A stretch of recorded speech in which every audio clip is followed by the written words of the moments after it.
Já estamos de volta e começa agora a nossa resenha com a participação dos jornalistas John Coutrinho e Ricardo Marques. Senhores, boa noite para vocês, boa segunda-feira. Boa noite, Olavo. Boa noite, Ricardo. Boa noite a você que está nos acompanhando, iniciando a semana aqui no Tá Na Hora Maranhão, acompanhando nossa resenha política. A gente fica muito feliz, né? E também um abraço especial para o pessoal da rádio e da internet também. Ricardo. Oi, Olavo. Boa noite, John. Boa noite a todos. Estamos aqui, firme e forte.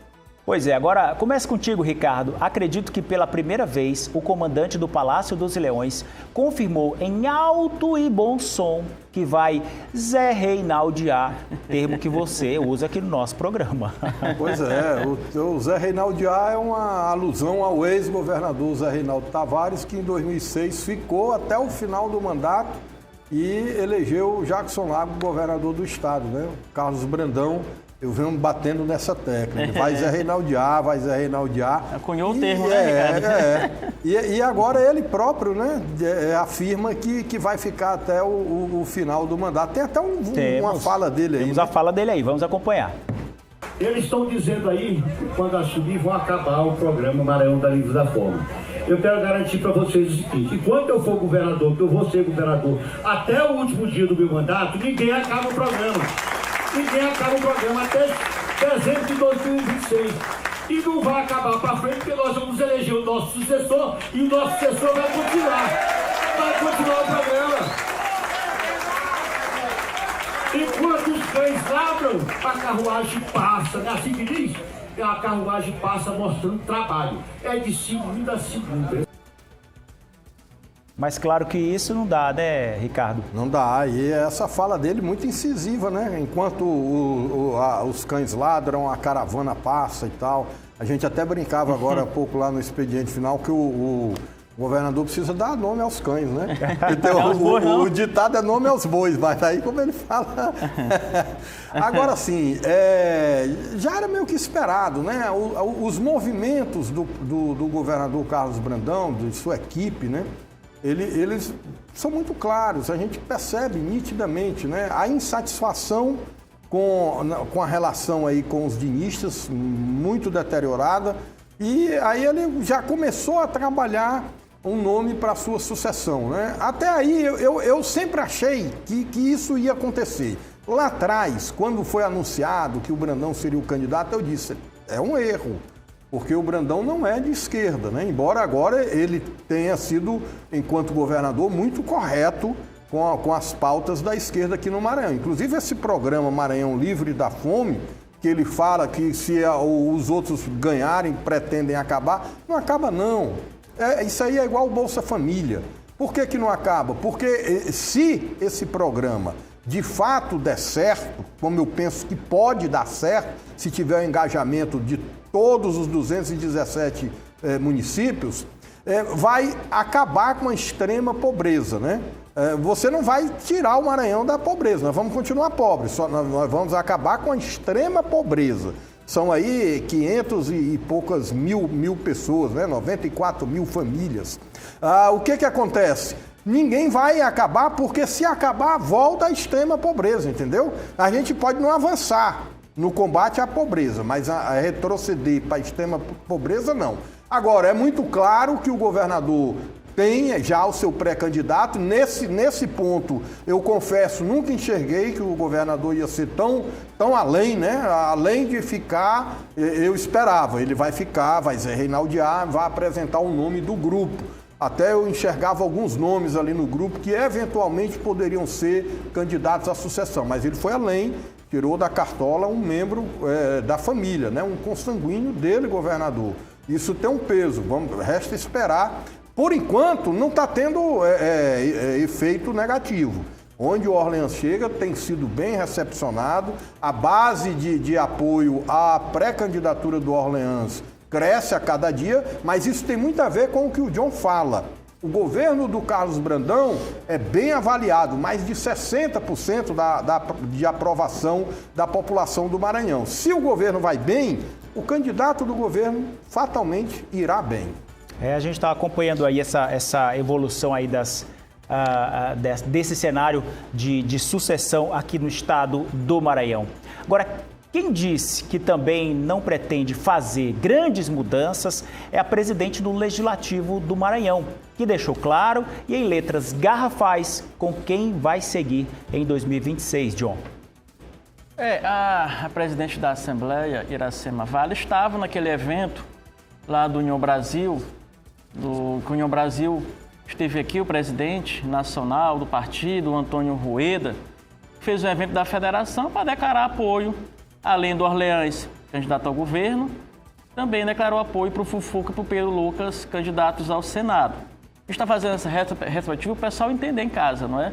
União Brasil é federado com o PP, essa federação se chama União Progressistas, o presidente nacional do União Brasil esteve aqui em São Luís, o Rueda, e ele afirmou que o partido, a federação, indicará os 2 candidatos a senador na chapa do Orleans Brandão. É claro que isso gerou uma repercussão muito grande, porque além de querer indicar os 2 senadores na chapa do Orleans Brandão, candidato a governador, ele também já disse que vai eleger o presidente da Câmara de São Luís, o vereador Marquinhos, e ainda chamou a presidente da Assembleia, Iracema Vale, para se filiar à União Brasil. Ou seja, ele praticamente quer quase tudo, não é? E, obviamente que não é só o União Brasil que existe de partido. Nós temos 31 partidos no Brasil, né? E não é só a União Brasil que é aliado do governador Carlos Brandão. E isso gerou, claro, movimentações e falas, entre elas a da presidente da Assembleia, Iracema Vale, que disse o seguinte, que a União Brasil, pela força que tem, é uma federação que tem mais de 100 deputados, mais de quase 20 senadores, tem uma força muito grande e tem direito, sim, a participar da chapa majoritária, mas não indicando os 2, porque com um partido só vai indicar 2 candidatos a senador. Mas ela defende o seguinte, não, tudo bem, participa com uma indicação na chapa majoritária na vaga de senador. A outra, nós já temos o compromisso com o senador Everton Rocha, que é do PDT, né, que inclusive passa lá pelo presidente Lula esse compromisso. E ela fez questão de defender isso.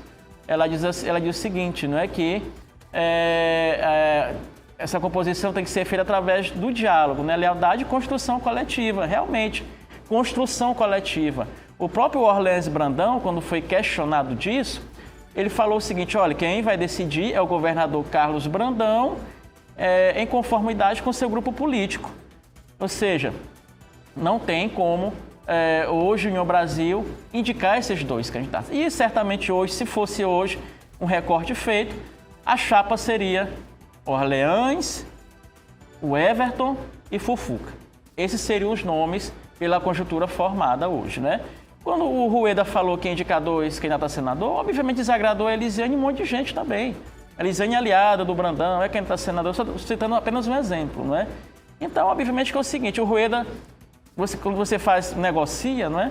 Você faz uma aposta mais alta para tentar pelo menos escolher alguma coisa. Alguma coisa, exatamente. Foi o que o Rueda fez, não é?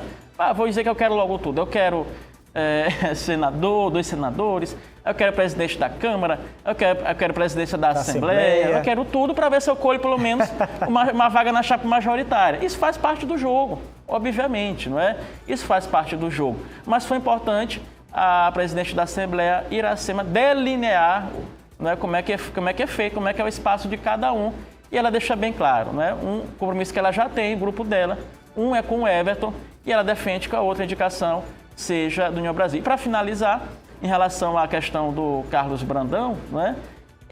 Foi uma das falas mais, talvez, incisivas que eu ouvi nos últimos tempos, né? Em relação a dizer se fica ou não fica no governo. Ele, Ricardo, tem razão, não é? Antes ele dava sinais, hoje não é mais sinais. Vocês lembram que ele falou, não, foi apenas sinais, né? O governo Carlos Brandão, para tentar amenizar aquela fala que ele fez lá em Bacabal e Cajapió. Não, foi apenas sinais, tal. Aí não é mais sinal. Aí ele fala categoricamente que vai ficar até o final do governo e ainda mais, que vai eleger o sucessor, né? Fica muito bem claro aí. Hoje, para o momento, isso pode mudar, claro, mais na frente. Agora sim, Olavo John, essa fala da deputada Iracema, quando ela diz aqui, política se faz com diálogo, lealdade e respeito às construções coletivas. Tenho deixado claro que para 2026, minhas preferências são Orleans Brandão para o governo do Estado e o Everton Rocha para o Senado. Também defendo que a Federação União Progressista, pela força que representa, tenha uma vaga na chapa majoritária. Acredito em composição e não em imposição. Seguimos construindo. Essa fala da Iracema Vale é também uma resposta à fala destrambelhada, infeliz do Antônio Rueda na sexta-feira passada. A Iracema Vale fez o que muito marmanjo da política maranhense tinha vontade de fazer, mas não teve coragem, expressar rebater essa fala do Rueda. O governador não pode, obviamente, se manifestar, até porque nem ao evento ele foi, né? Enquanto governador não se envolve diretamente em eventos de pré-campanha. Cabia algum aliado. Aí era para ter sido, não estou querendo diminuir a força das mulheres, que hoje está aí a Iracema provando que elas têm mais força do que nós homens, têm mais coragem do que nós homens. Mas nenhum marmanjo teve coragem, teve vontade, mas não teve coragem de dizer o que a Iracema Vale disse. Tá aí então. Esse evento continua repercutindo, né? O evento foi na sexta-feira, não foi, John? Sexta. Foi na sexta-feira já para encerrar a semana. O Rueda vai falar assim, na fala dele, um bom problema para vocês, não é? Aí ele deixa o problema aqui e vai viajar para comemorar o aniversário dele lá na Grécia. Não é? É verdade, ele foi comemorar. Eu sei esse nome da ilha, né, Ricardo? Mykonos. Na ilha de Mykonos, na Grécia. Lá onde o Safadão não. Gustavo Lima. Gustavo Lima fez festa lá. Pois é, aí vai pra lá, né, se divertir, comemorar aniversário, nada contra, né? Mas deixa esse pepino aqui com essa fala dele nesse problema. Descasquem aí. Se vire aí, isso não é de vocês, né? Até o vereador Marquinhos entrou ali, né, na história, até lançou pré-candidatura para presidente da Câmara Municipal. Mandar um alô aqui para Marinilde Costa, está acompanhando o nosso Tá Na Hora. Muito obrigado, Marinilde, pela sua audiência, muito obrigado pelo carinho também, viu? Muito obrigado de coração. Você pode participar com a gente, 2106-9403, é o número do nosso WhatsApp para você mandar o seu alô, fazer um registro. Estou aqui acompanhando de onde você está, qual o bairro aqui da capital São Luís e também o município no interior do estado do Maranhão. John, hoje tivemos um registro de um almoço ali entre dois líderes políticos aqui do estado e que está levantando especulações sobre uma possível aliança para as eleições de 2026. Quem são? O Laésio Bonfim, que é ex-prefeito de São Pedro dos Crentes, foi candidato a governador, ficou em segundo lugar, está se lançando novamente, candidato a governador pelo Novo.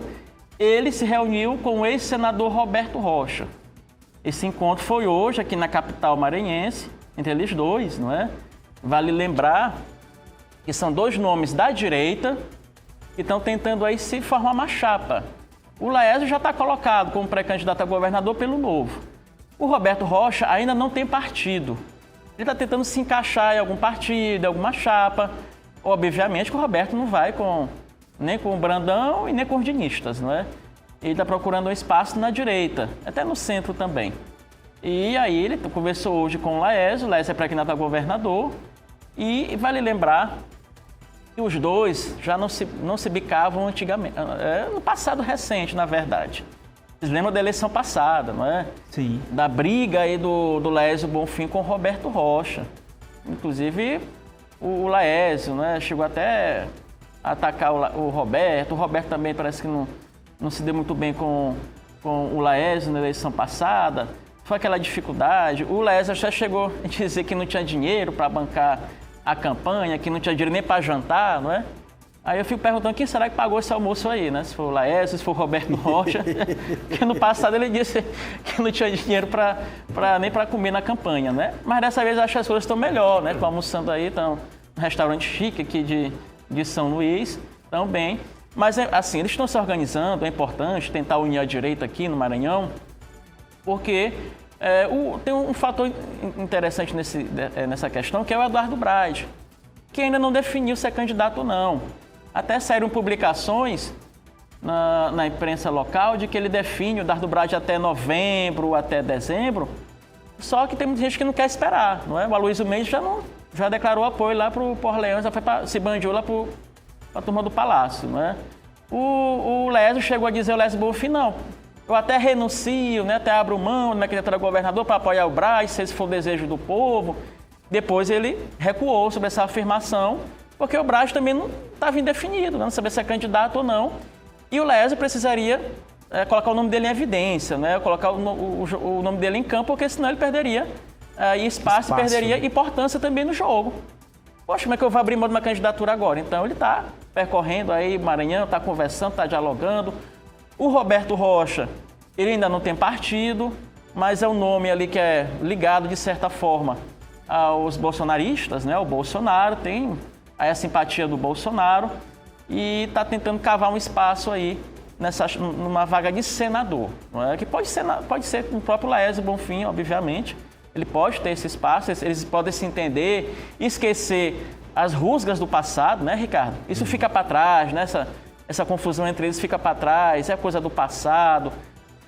Mas talvez quem não esqueça muito isso é o Bolsonaro, né? Que o Bolsonaro não tem muita simpatia pelo Laércio Bonfim e vice-versa também, né? E vice-versa também. Mas o Bolsonaro é uma outra questão que a gente vai falar daqui a pouco.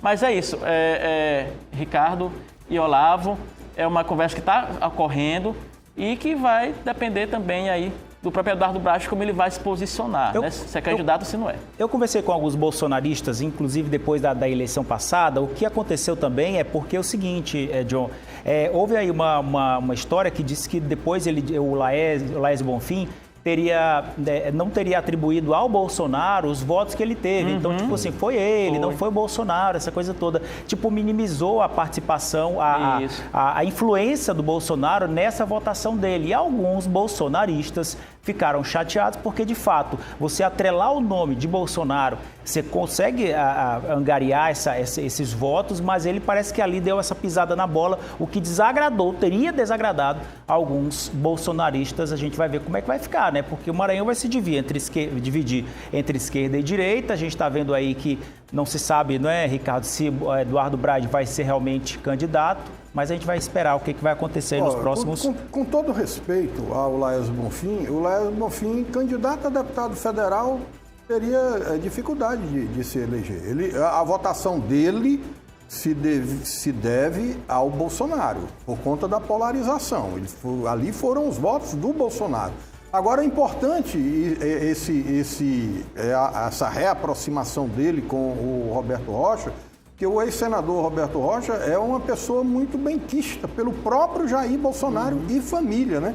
Então, de certa forma, pode ser ali uma passada no pelo do gato, né? O Roberto Rocha pode dar uma limpada no pelo do Laércio e voltar às boas com o Bolsonaro, porque sem o Bolsonaro fica difícil.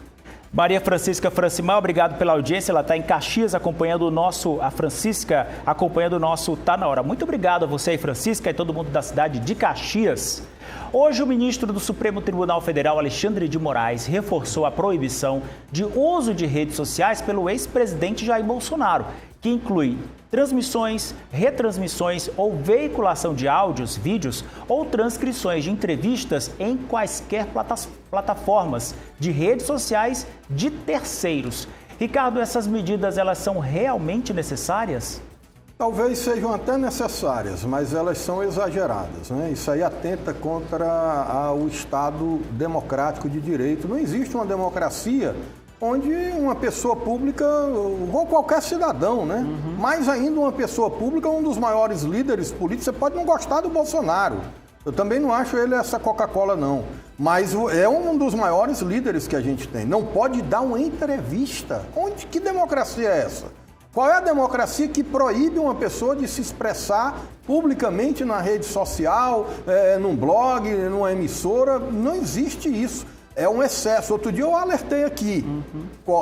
Corremos o risco de assistir nesse processo do Jair Bolsonaro a mesma situação que a gente viu com o Lula da Silva lá atrás. O Lula da Silva não é inocente, não foi inocentado coisa nenhuma.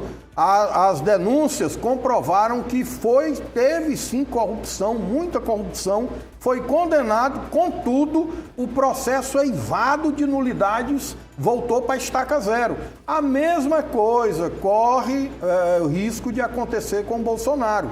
As evidências de que ele tentou o golpe de Estado estão aí para todo mundo ver, mas o indício de que amanhã possa ter nulidades e aí volta tudo. Ele pode até ser preso. O Bolsonaro foi 500 e quantos dias, John? 521, foi? Lula, O Lula. O Lula, perdão. 521. 521 dias passou o Lula preso. Depois anulou-se tudo por conta de nulidades processuais. A mesma coisa E aquele pode vazamento acontecer. também das mensagens, né? Das mensagens também Do hacker, né? Do hacker, né? Agora sim, você proibir o cara de falar, eu vejo como excesso. Agora, tem um vídeo também que está circulando aí, nesse final de tarde, ganhou muita repercussão, que é um vídeo onde o Bolsonaro aparece pela primeira vez mostrando a tornozeleira eletrônica, ele que já declarou que sente vergonha, né? Uma vergonha usar a tornozeleira eletrônica. Vamos acompanhar o vídeo.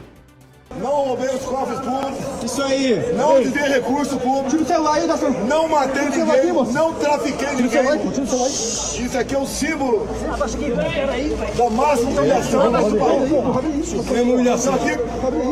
Uma pessoa inocente. Calma, galera. Ao silêncio! Ao silêncio! Que estão fazendo com eles, presidente da República. Nós vamos enfrentar a família toda. O que vale pra mim é a lei de Deus. Essa tornozeleira é a libertação do Brasil! Decidiu mostrar então a tornozeleira, que ele estava meio que ali, né, escondendo. Já chegou também a declarar, John, que era a questão da vergonha, né, de usar uma tornozeleira eletrônica. Exatamente. E agora há pouco o Alexandre de Moraes já mandou bloquear o Pix e também as contas bancárias do Eduardo Bolsonaro, né? Então aí ele está partindo para cima, né? Assim, de um lado e de outro, né? O Eduardo Bolsonaro disse que vai tirar o Alexandre de Moraes do STF. Ele afirmou isso. Ameaçou até a Polícia Federal também. Mas assim, cada um dobrando a aposta, não é? De um lado vem a ameaça do Eduardo Bolsonaro e de outro o Alexandre de Moraes também não recua, né? Vai para cima.